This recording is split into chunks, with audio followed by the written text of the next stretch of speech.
tervetuloa Ruokakaupunki Turkuun ja tänne ravintola Kaskikseen. Kaskis teki tänä vuonna historiaa saamalla Michelin-tähden. Se on ensimmäinen Michelin-tähti Turussa ja koko niin sanotussa muussa Suomessa, eli Helsingin ulkopuolella. Tähän asti tähtiä on ollut Suomessa vain helsinkiläisravintoloilla. Meillä on tänään täällä vieraanamme Erik Mansikka, Kaskiksen toinen perustaja ja yrittäjä. Moikka Erik. Moi moi. Aloitetaan siitä Stavangerista ja Michelin-gaalasta. Sun ja Simo Raision ja Kaskiksen Poppon reissu sinne ei sujunut mitenkään ihan sutjakasti, vaan oli vauhtia ja vaarallisia tilanteita, ylipuukattuja lentoja ja välillä näytti siltä, että ette tuu sinne gaalaan ehtimään, mutta ehditte kuin ehdittekin ja sitten ihan gaalan aluksi heti lävähti sinne taululle se Michelin-tähti ja Kaskiksen nimi. Mikä se oli fiilis, kun pääsitte sinne lavalle? No kyllä se varmaan näki siitä, mikä se fiilis oli, että pompittiin ja tanssittiin siellä, että se vähän eri tavalla kuin muut otti sen vastaan. No matka ei mennyt mun ja Simo osalta, mutta muut pääsi sinne ihan heittämällä ja me jäätiin Bergeniin vielä 9 yöksi ja seuraavana päivätkin lennot oli vielä peruttu. Et me oli jossain vaiheessa vaihtoehto ottaa taksi, mikä olisi maksanut sit Norjan rahoilla se varmaan 4 tonnia, mutta sitäkin me harkittiin jossain kohtaa, koska sinne oli pakko kuitenkin päästä. No onneksi pääsitte. No juu, totta. Onko Kaskis on perustettu 2014, niin oliko teillä tähti mielessä heti alusta saakka? Onko se ollut aina teidän tavoite vai tuliko se tässä jotenkin matkan varrella? No se tuli kyllä matkan varrella. Et aluksi me lähdettiin vähän niin kuin tekee itsellemme kivaa työpaikkaa, ehkä se alkuperäinen oli. Ja sitten käsin tehtyä ruokaa ja niin kuin sellainen, että ihmisille saadaan tehdä niin sanotusti enemmänkin elämyksiä kuin vain illallisia. Ja sitten se ehkä tuossa koronan myötä, kun meillä tulikin yhtäkkiä aikaa rempata, niin sitten siinä kohtaa ruvettiin miettimään, että jos tehtäisikin vaan vähemmän kattauksia vielä entistä paremmin, niin silloin ehkä lähti se leikkimielinen tähtijahti käyntiin. Eli se lähti silloin korona-aikana. Tosiaan täällä on Kaskiksen miljö uudistunut ja olette uudistanut sitä tapaa tehdä. Onko jotain semmoisia yleisiä ohjeita, että kriteereitä, että mitä pitää tehdä eri tavalla, jos lähtee tavoittelemaan tähteä? Jos on, niin olisi ollut kiva tietää, että ne on aika semmoista salattua. Tietty mä tiedän, millaisia Michelin-tähtiravintolat on, mutta ei niitä tarkkoja kriteerejä ainakaan mulle ainakaan tiedossa. Ehkä vaan lähdettiin tekemään niin kuin entistä paremmin oikeastaan joka aluetta, että niin ruuasta, juomasta kuin kattauksesta ja astioista ja vaatteista ja oikeastaan kaikesta lähtien, että erotutaan porukasta. Niin se oli vähän se, mitä lähdettiin tekemään ja se riitti nyt ainakin. Niin. No mitäs nyt, kun se tähti on tullut, niin onko se vaikuttanut teidän tekemiseen? Tuntuuko susta, että se tuo paineita vai onko se nyt rentouttanut, kun nyt se himoittu tähti on ja nyt me ollaan siellä, missä me halutaan? Niin. Joo, ehkä se on mua se on ehkä rentouttanut ehkä enemmänkin, että silloin se oli jotenkin niin semmoista ehkä enemmän stressaavaa, mutta en mä tiedä, että on meidän loppuhenkilökunnan ja muiden kohdalla, että onko se sitten taas mennyt toistepäin. Ja nyt kun se on tullut, niin sitten se alkaa luomaan vasta paineita. Niin se, miten siihen suhtautuu? No teidän asiakasmääriinhän tämä ei ole vaikuttanut, koska Kaskis on ollut täynnä from day one, eli teillä on aina niin kuin tulijoita enemmän kuin paikkoja. Mutta onko se vaikuttanut jotenkin teidän asiakaskuntaan? Onko teillä esimerkiksi enemmän ruokamatkailijoita? Onko teillä enemmän kansainvälisiä asiakkaita kuin ennen? Ei oikeastaan. Tai siltä vaan musta tuntuu, että meillä on ollut aina ruokamatkailijoita ja ulkomaisia ja suomalaisia samassa suhteessa. Et en mä tiedä, ehkä se puhelin ja sähköposti paukkuu enemmän, että siihen se on vaikuttanut. Ja sitten kaiken näköisiä haastatteluja ja muuta niin kuin tällaista. Et media saa ehkä vähän enemmän ulkomaille sitten, mitä ennen on saanut. No jos mietitään ylipäätään ruokamatkailua, niin mikä merkitys tällä Michelin-tähdellä sun mielestä esimerkiksi Turun alueelle ja Turun alueen ruokamatkailulle? No varmaan aika suuri. On siinä tietty yksi syy tulla tänne, mutta ehkä myös se, että nyt se peli on avattu, että niitä voi nyt tulla vaikka Tampereelle tai niin kuin Turkuun muita tai ihan minne vaan Suomeen, että nyt tavallaan kun se on nähty, että sen pystyy tekemään muuallekin ja ehkä ne tarkastajatkin on tajunnut, että sitä ruokaa tehdään muualla kuin Helsingistä. Niin. Sä oot aika tämmöinen innovatiivinen kaveri, niin sä oot hyödyntänyt sitä Michelin-tähteä nyt aika monella tavalla, niin mitäs kaikki tähden ympärille on tullut? No kaiken näköistä. Esimerkiksi korvis mulla oli mukaan gaalassa ja tatuointi löytyy täältä rinnasta ja sitten Michelin ukko seisoo tuolla eteisessä ja vessassakin meillä on Michelin taulu. Et ne on sellaisia, mitä asiakkaat on sitten taas tuonut. Ja se tähtitarra ei kerännyt tulee heti avaukseen, niin tehtiin yksi jälkkäri myös, mikä näyttää tähdeltä ja tollaista leikittelyä. Tosi hauskaa. No mitäs, riittääkö yksi tähti Kaskikselle vai asetetaanko nyt seuraavaksi sitten kakkostähtiä ja lähdetään sitä jahtaamaan? Mikä on tulevaisuuden suunnitelma? Se jää kaikille varmaan nähtäväksi, että ei me tiedetä sitä itsekään. Me jäädään odottamaan. Kiitos Erik. Kiitos. Päästetään Erik hommiin, mutta älkää te menkö mihinkään, nimittäin meillä on erittäin mielenkiintoinen toinenkin vieras täällä Kaskiksessa. Ja sitten jatketaan Kristiina Haukan kanssa. Tervetuloa Kristiina. Kiitos. Hei, aloitetaan ensin viime kesästä Stavangerista, Michelin Nordic Gaalasta. Kaikki vieraat istuu penkeissään, tunnelma tiivistyy ja sitten ensimmäisenä sinun nimi ilmestyy sinne screenille ja sinut kutsutaan ensimmäisenä lavalle. Joo. Millainen hetki se oli? Toi oli aika hirvittävä, hyvä, ihana, pelottava, ahdistava, paras hetki, mitä elämässä on tähän mennessä tapahtunut, kun se tuli ihan täysin yllätyksenä. Ja vaikka se sommelier-asia tuli siihen, en mä vieläkään alkuun miettimään, että se on minä, kun kyseessä on kaikki Pohjoismaiden Michelin-ravintola, kaikki tämmöisiä, että ei ole kyseessä vaan muutamasta sommelierista ja meillä on Norja, Ruotsi, Danska, Suomi, kaikki otettu huomioon, että se ei ollut semmoinen, mitä osasin ollenkaan ajatella. Kyllä, eli sinä olet Sommelier of the Year Pohjoismaissa ja tosiaan kisassa olivat mukana kaikkien Michelin ravintoloiden sommelierit. Aikamoinen tunnustus. Joo, se oli.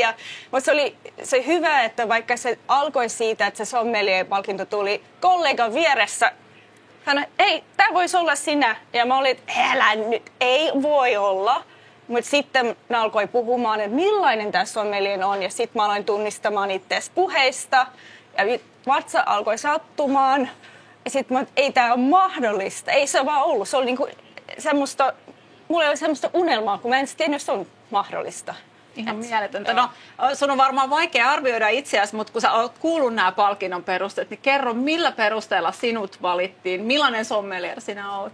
No, mä ymmärsin. Siinä vaiheessa, kun ne vielä jatkoi sitä puhetta, menin vähän semmoisen shokkiin, että en pystynyt hirveästi kaikki kuunnella läpi, mutta mä ymmärsin, että se on siitä, että on mulla ihan oikeaa ammattitaitoa, mikä tulee kokemuksen mukaan pikkuhiljaa ja sitten intohimo, mikä tähän alaan ja asiakkaihin ja mun omaan työhön, mikä mä tiedän on totta, kun tää on mulle semmoinen intohimo-asia, mitä mä pääsen jakamaan kaikkien kanssa. Ja sä kouluttaudut myöskin koko ajan lisää tällä alalla. Joo, koko ajan lisää ja vaikka aluksi mä tein se koulussa Bordeauxssa, mikä siitä se lähti uransa, mutta sen työn ohessa olen jatkuvasti kouluttautunut lisää, kun kiinnostaa ja pitää, jos haluaa ylläpitää taitoa. Aina on, joka vuosi tulee uudet viinit, uudet vintaget, uudet tuottajat, uudet katastrofit viinimaailmassa pitää olla pysyä mukana. Koko ajan mukana. Trendit, kaikki tämmöistä. No kun puhutaan Michelin ravintoloista ja fine dining ravintoloista, niin aika usein puhutaan siitä ruuasta ja puhutaan kokeista, mutta asiakkaalle vähintään yhtä tärkeää on se salipuolen työ, mitä siellä tehdään ja ne ammattilaiset, jotka salissa ovat. Niin mitä mieltä olet, onko tämä palkinto yksi osa sitä, että salipuolen työtä arvostetaan enemmän? No meidän kyseisen ravintolassa on vähän vaikea arvioida, kun meillä on kumminkin sellaiset asiakkaat, kuka jo arvostaa aika pitkälti kokonaisuus, mutta ehkä se on herättänyt semmoista ajatusta, että ravintolassa on monta erikoista ammattikuntaa. Että se ei ole vaan siitä, että okei, meillä on ihana chefi ja paras ruoka, mutta ellei sulla on ammattilaiset myös kaikissa muussa asemassa, sit se kokin ruoka ei pääse esille. Jos sä katsot ympäri, että täällä on likas, mulla on juomista, niin että sä pääset nauttimaan samalla tavalla. Et ehkä ihmiset arvostaa, että ravintola on tämmöinen monipuolinen ammattikunta, missä löytyy kaikenlaista. No sun työssä, kun saat näihin ihaniin annoksiin löytää sopivia viinejä, niin kuulostaa, että sun työ on semmoinen aika unelmatyö. On siinä, mä voin sanoa, että okei, joo, iltatyö ja viikonloput on raskaata, mutta yksi bonus on, että mä pääsen maistamaan aina kaikki uudet annokset ja sitten miettii viinit ja se on yhtä hauskaa kuin miltä se kuulostaa. Et mä voin sanoa, että mä rakastan ruokaa, että mitä sen parempaa, että meillä keittiö tekee mulle annos. Mä olen miettinyt vähän millaisia viini on. Mä syön sen annos ja maistan ne viinit ja katsotaan, mikä sitten on sopivin siihen. Ja sitten se kokonaisuus, että ei se ole pelkkää, okei, tämä punaviini sopii tähän, mutta mun pitää miettiä, että meillä on vielä 6 ruokaa tulossa. Että mä laitan pelkkää punaviini, pitää löytää joku muu, että se kokonaisuus on mielenkiintoinen. Mutta joo, se on jännä.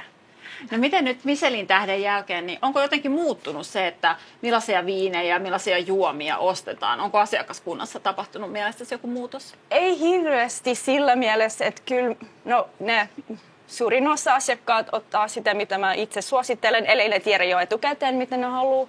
Mutta ehkä muutos on, että nyt kun ne tulee meille, ja jos mä sanon, että juodetaan vähän sakeeta tai vähän jotain erikoisempaa viiniä, ihmiset on enemmän ehkä avoimielisiä. Ne vähän uskaltaa, että okei, että niillä on ajatus, että mä en tykkää vaikka portviinistä, mutta jos mä annan niille, ne haluaa kokeilla sentään.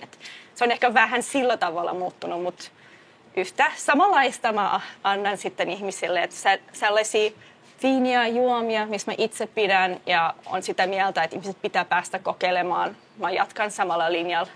Hyväksi havaitulla linjalla. Kyllä, joo.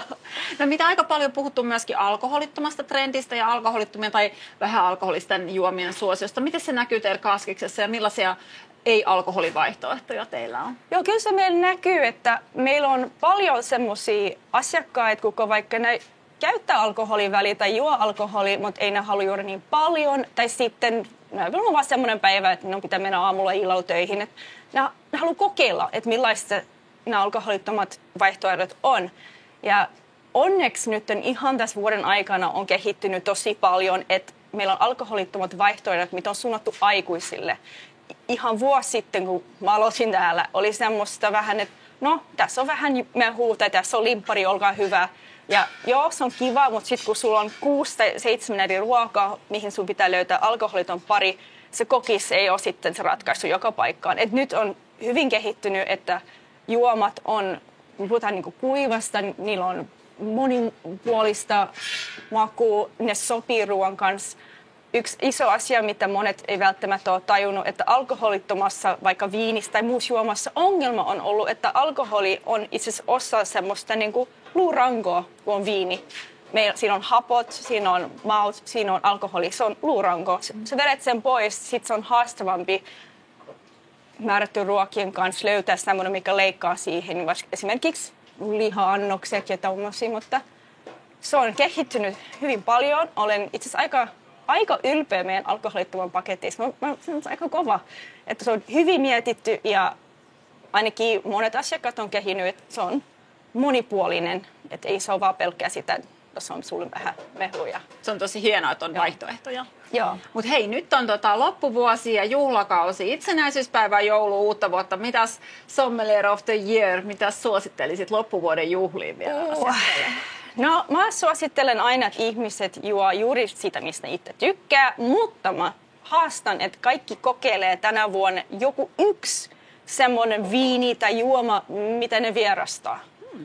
Voi olla, että löydät jotain uutta. Mä itse totta kai champagnea, mä tulen varmasti juomaan aika paljonkin uuden vuodena, mutta semmoisia asioita, mistä mä itse tykkään, mä tykkään Borolo-viineistä, mä meinaan niitä nautteja, mutta mä meinaan myös kokeilla aina jotain uutta. Et mä sanon, että kokeile vaan jotain, kokeile. Se voi yllättää, mitä löytää sitten tähän nyt, kun on tämän juhlasesonkin menossa.